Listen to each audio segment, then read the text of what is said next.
pays d'Afrique de l'Ouest, longtemps oubliés par les puissances, longtemps étouffés par la peur et la fatigue.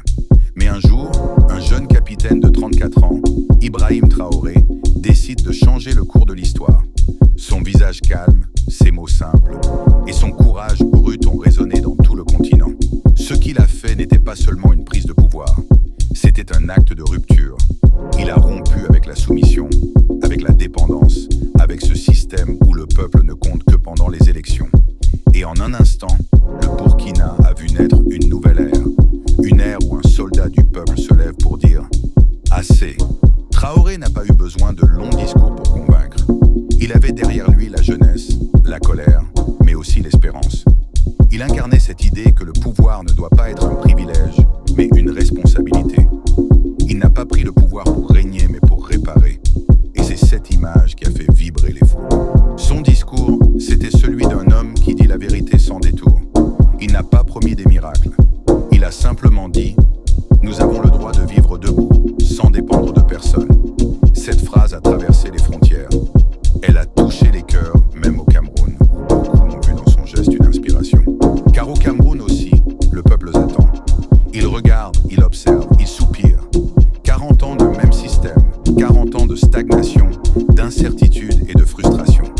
Et dans ce paysage figé, un nom revient souvent dans les discussions. Issa Chiroma Bakary. Issa Chiroma, c'est un homme politique d'expérience, un acteur du système, mais aussi un survivant. Certains le voient comme un homme rusé, d'autres comme un stratège silencieux. Et de plus en plus, dans les murmures du pays, on entend cette idée. Chiroma pourrait bien un jour tenter de renverser la table. Pas forcément avec des armes, mais avec des alliances, avec une influence, avec une stratégie politique bien huilée. Car dans un pays où le pouvoir s'essouffle, chaque homme fort devient une possibilité, un symbole de ce qui pourrait advenir. Issa Chiroma connaît le système.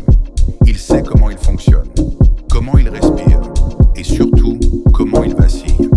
Et c'est cette connaissance qui fait de lui une figure que certains redoutent, et que d'autres observent avec espoir. Mais pour comprendre ce parallèle, il faut revenir à l'essentiel. Traoré et Chiroma ne viennent pas du même monde. L'un est un militaire, forgé par le terrain, porté par la jeunesse. L'autre est un politique, façonné par des décennies de compromis et de calculs. Pourtant, leurs contextes se rejoignent sur un point. Le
dans les palais.